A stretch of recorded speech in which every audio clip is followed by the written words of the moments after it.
Welcome to Donmar TV News Channel. Abay, nagulat ako. Ito lang para sa atin ha. Aba, nag-send siya sa akin ng mga usapan ni Mayor Isko tsaka siya.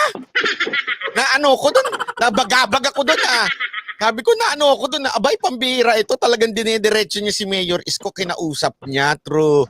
Saan ba ito, boss? Viber ba ito? Viber. Totally kasama natin siya sa Viber group ng Hukbong Pagbabago eh. Ah, talaga? Hindi ko alam yun. I-check mo sa Viber sa group natin, sa Viber ng Hukbong Pagbabago. Abay, pambihira pala yun, Nakasama pala siya. Oh, so... Ang tanong niya, ako daw ba ang nagkabit ng tarpaulin sa Maynila? Oh. Ang sagot ko naman, di ba Mayor, pinagmamayabang mo, marami kang CCTV pinakabit dyan sa lungsod mo? Bakit hindi mo i-try ipa-check yan? Ipa-monitor mo yung mga CCTV nang malaman kung sinong nagkabit. Tama nga naman. Oo nga naman. Di ba? Asan? Meron ba? Meron ba CCTV? O baka naman kwento lang yun. Di kaya? Ito nga ang kuyang Kuya Banat Siyempre dito sa live mo, bawal yung mga style ko na mga salitang bawal yun. Pipilitin ko. At gagawin kong bawal yun. Ayoko mag-mention sa'yo. Siyempre, matisira ang channel mo eh. Sa akin naman kasi, bilang supporter naman ni Mayor Inday Sara, ayokong mapagsabihan na binabayaran tayo. Ako mula pumasok sa DBS Group 2014, ni isang pera, ni isang kusing, o magkano man wala ko natanggap mula kay Senator Bongo, kay Pangulong Duterte, wala. Nilibre nga, wala ba ako natanggap dun, kaya almusal, ni isang soft drinks, wala. Pero kay Senator Bongo, pag nag-request naman ako ng boss, kailangan ko ng bigas pamimigay. Tumutulong siya. Pero yung pang personal sa akin, wala akong nakuha kay Senator Bongo.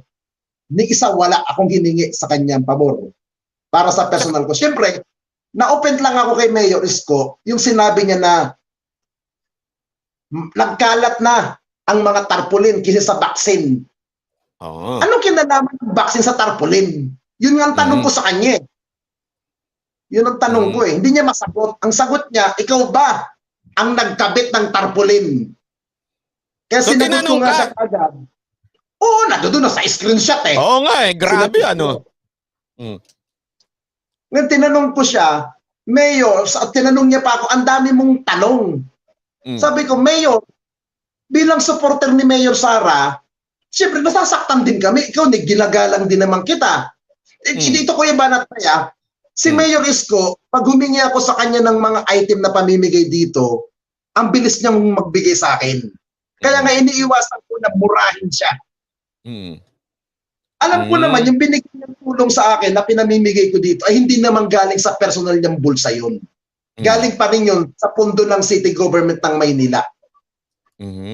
Pero respeto na lang sa kanya. Pero bilang supporter ni Mayor Sara, kahit pa paano, nasasaktan doon kasi para ang dating, parang gusto niyang palabasin, aminin niya man o hindi, parang galing sa pundo ng national government, yung mga tarpaulin ni Sara.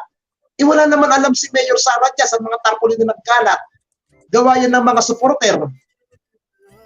At saka tama ka doon tama ka doon sa sinabi mo na tila parang sinasabi galing sa pondo kasi ikinumpara niya sa vaccine. Which is pondo ng gobyerno siyempre yung vaccine. So ikinumpare niya doon yung vaccine at saka yung tarpaulin. Parang ang dating sandali, personal supposedly itong tarpaulin bakit yung sinasabing yan ang pinakalat sa inyo? Di ba? Oo. Tapos ito pa po. Nung tinanong ko siya, bakit ganun po ang pahayag ninyo, Mayor? Alam mo kung anong sinend niya? Mukha ni Eli Pamatong. Run, Eli. Hindi naman nagkalat ang tarpaulin ni Eli Pamatong doon. Si Sara nagkalat. Para nagpapalusot pa na ang tinutukoy niya si Eli Pamatong, di ba? Oo, nagsatak ng ulo na attorning. Ulo ko din yun. Hindi ba yan yung Eli na kausap ni Lenny Robredo doon sa radyo niya? Biro lang. Eli din kasi pangalan. Iba naman yun. Total yung attorney na yan, natawagan ko na rin dati yan. May voice record ako niyan Ni Eli Pamatong, inulol ko din yan So vlog So, nahipod sa akin yan Hindi, siyempre ako, supporter ni Mayor Sara. Kagaya nito, nung nakaraang linggo, nandiyan ako galing sa baba, sa Maynila. Mm. Kumuha ako ng mga t-shirt. Ang nagbigay nun, negosyante. Mm. Hindi siya nagpabanggit ng pangalan. Mhm. Yung ba'y palalapasin galing sa pondo ng national government? Hindi. Oh. Kagaya na lang baka- ito, itong pinturang ginagamit ko sa t-shirt dito, galing din sa supporter yan. Mm. Actually, ganyan na ganyan yung kay Presidente Rodrigo Duterte noon, di ba? Talagang yung 2016. taong bayan. 15. Oh. Halos, kahit nga naman noon, nung panahon namin sa MRRD 2014, ni isang piso wala kaming budget kay Secretary Mamudjong. Kanya-kanya kaming gastusan. Mm. Alam ko ho Kanya-kanya yan. gastos. Oh, ito si Sir Nino, original ito ng mga talagang supporter, hindi ito yung nagtalunan lang. Kasi lagi kong binabatikos dito yung mga nagtalunan eh. Alam mo yung mga dating Lenny Robredo, tas biglang nagtalunan, dating Grace po, biglang nagtalunan kay Pangulong Duterte nung nanalo, di ba? Ay binabatikos natin yan dito eh. Etong si Sir Nino, isa ito sa mga original na vlogger na talagang sumusuporta sa ating Pangulo. Hindi pa mataas sa numero si Pangulong Duterte no nakasuporta na ito. Kaya original ito. Ito yung may karapatan talagang bumanat. Ha? Hindi katulad ng iba. Sa akin lang naman, ang ayaw ko kasi Kuya Banat, yung sinusuportahan ko, at yung sinusuportahan ko, alam ko may ginagawang maganda, mas babakbakan ng paninira ng walang katotohanan, doon ako nanggigigil sa mga ganong tao. Doon ako nanggigigil sa mga ganong tipo. Sa tingin mo ba, sa tingin mo, 100% na ang binabanatan ni Mayor Isko yung mga nagpakalat ng tarpaulin ni Mayor Sara? Dapat, ang ginawa ni Mayor, tinumbok niya ang pangalan. Oo. Kung sinong nagkabit. Pero, aminin man niya o hindi, kahit nga sa EDSA, nakikita ko nga tarpaulin ni Mayor Sara eh. Sa tapat ng DILG, yung overpass doon, kita ko tarpaulin ni Mayor Sara. Oh. Si Sara lang naman ang may mga tarpaulin sa EDSA sa ibang part ng Metro Manila. Yun ay gawa ng mga supporter niya. Parang nung naging Pangulo si Pangulong Duterte, nagkalat ang mga tarpaulin na ang nakalagay DDS NCR. Ang namumuno no si Dato, yung Muslim na parating nakasalukot ng ulo na may balbas. Nakalimutan ko lang pangalan niya. Yun ang head ng NCR DDS, nakasama rin namin yun. Yung ba isa, pinagkamalan pa tayo na punduro ng gobyerno, halos yun, wala rin, yun, anyang bulsa lahat galing yun. Parang hindi kasi nila matanggap, na may mga kusa talagang volunteer itong mga Duterte, no? Yes. Hindi nila matanggap Yun yan, eh. Hindi nila matanggap sa sarili. Pero, ang nakakapagtaka, Kuya Banat, ikaw alam mo ito, kung bakit nakaupo si Mayor Isko sa City of Manila. Alam mo yan, alam ko na alam mo yan. Alam mo rin kung sino ang malaki ang sumuporta sa kanya na malapit sa Pangulo. Alam mo yon. Parang di ko alam yun Nahuli ako sa chismis. Hindi. Alam ko naman yan. Alam ko yan. So alam ko. Parang ginawa niya. Si Mayor Lim, ginawa niya rin kay Era. Ngayon ba gagawin niya rin ba ito ngayon sa kasalukuyan ng Okay. Wait. Tumbukin natin. Nandali. I-rewind natin. Ispilingin natin, ha? Parang kasi sinasabi nito ni Boss Nino, ginawa ni Isko yan, una kay Lim o kay Erap. Kay Lim, kasi siya yung vice president ba yun o councilor or something. Pangalawa kay vice mayor na siya nun. Councilor. Tapos kay Erap. So, dating mga kadikit niya yan di ba? Dating ganyan niya. Tapos sinuportahan lahat siya nun? Oo. As in, ginroom siya nun from councilor, ginawa siya talaga hanggang maging mayor. Pero nung pagiging mayor niya, ang tumulong sa kanya ay supporter mismo ni Pangulong Duterte na hindi nating papangalanan. Hindi ba pwedeng pangalanan? Wag na. Wag na daw. Siyempre, wag na.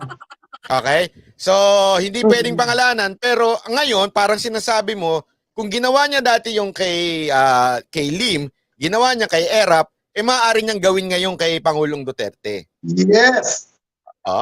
Anong tawag mo doon? Walang paninindigan. Sa bagay. Walang panin... Sa bagay, lumulutang ang pangalan niya, tatakbong Vice President. Yung isang presidentiable niya, ganun din ang ginawa kay Erap Bumalik na din kay Erap yun. Yung?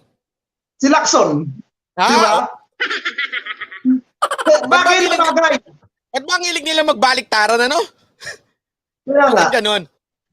Samantalang dati, meron ako sa iyo ni si Seta kung saan pinupuri pa ni Senator Lacson si Sara Duterte. Ngayon, iba na ang sinasabi. Oo, tama, oo. Ay, nako, politika talaga, no? Baliktaran, no? Pero ikaw, mahilig ka din bumaliktad, di ba? Saan ka na yun? Sa gwapo. Yun. Basta magkakasunto kami sa presyo at kaya ng bulsa. Yun. Hindi, so para at least alam ninyo yung background. Kasi actually, isa yan sa mga sinasabi sa akin noon, ng mga tao. Parang yan daw. Hindi ako naniniwala kagad, Yan daw si Mayor Isko, meron talagang ugaling ganyan. Yung unang kaibigan mo, tas biglang pagka naano sa'yo, babaliktad ng babaliktad. May nagkikwento na sa akin yan na ganyan noon Kasi dati, pinupuri ko naman niya si Mayor Isko pag may magandang ginagawa. Tapos sinasabihan nila ako, uy, ingat ka dyan kasi ang bilis bumaligtad niyan. Yung dalawang nagtulong sa kanyang tama ka pala sa realization mo ngayon na totoo namang bumaligtad nga, di ba? Nako. Ano bang sa tingin mo nangyayari ngayon pagdating sa sa talaga bang gusto ng mga netizen o ng mga taong bayan na tumakbo ito si Mayor Sara? Hindi. Sa akin, kay Mayor Sara, dapat siya ang tumakbo, syempre. Para yung magandang ginawa ng tatay niya ay maipagpatuloy niya. Nang maipagpatuloy niya. Yun ang the best. Pero ngayon, sa sinasabi niyang hindi tatakbo, tayo naman tayong mga supporter, alam na natin ang mangyayari. Ganyan din ang ginawa dati ng Pangulong Duterte. Hindi. Ultimo ngayong last minute na pagpapile sa COMELEC, hindi talaga lumutang si Pangulong Duterte doon. Oo nga. Nagulat na kami lumutang si Martin Dino. Kasi yung abogado, doon ako noong last minute na yun Kaya lahat kami nagulat na nag-substitute na pala. Pero ang nakikita ko, nakikiramdam lang din si Mayor Sara na sabi niya nga, pagwas na magkaisang oposisyon, pero malabong mangyari yun. Walang kwenta kasi ang politika pag walang oposisyon Walang kwenta Yun ang sa akin personal. Pero, naniniwala ako sa tulong ng ating Panginoon, tatakbo yan. Si Mayor Hanggat Sara. may time. Oo, tatakbo yan. Paano kung hindi tumakbo? Kunwari lang naman, sabihin na natin hindi tumakbo si Mayor Sara. Yung pinupush ngayon na Go Digong. Ibig sabihin si Senator Bongo, President, at si Vice President si Pangulong Duterte. Kamusta sa iyo yung ganong... Si Senator Bongo, madaling kausap. Madaling lapitan. Ay, naku. Hindi na sa pinopromote siya. Marami na akong pasyente na iniilapit sa kanya talagang inaksyonan niya. At para si Senator Bato, ganun din. Walang publicity yun no? Hindi ka tulad ng laging nagbibideo. Ay, Mayor Isko na naman tayo niyan Sa lagi nagbibideo, matatawa ako, meron siya ordinansa ata, parang pinanukala niya sa lungsod ng Maynila, na bawal ilagay ang mga mukha ng tarpaulin ng mga politiko. Okay. Dapat sinama niya na rin, yung bawal na rin yung mag-live sa Facebook. Ayun! Dapat sinama niya na rin yun. Ganun din yun no? Mas malala pa nga yun kasi yun talagang video na namimigay, di ba? Kung naeepalan siya doon sa paglalagay ng pangalan, pag namimigay, bakit hindi doon naeepalan siya sa pag siya yung nagbibideo, di ba? May point ka doon, may point. Palakpakan. Ito nga kaya tama't baya, kanina may kausap akong vlogger dyan mismo sa Maynila. Pero hindi ko na ibubuhos yung nakuha kong info. Grupo sila. May mga nakatoka kung sinong duty sa bawat lakad ni Mayor. At kung magkano ang pakimkim. Hindi ko na i-mention. Siyempre, masyadong na yan.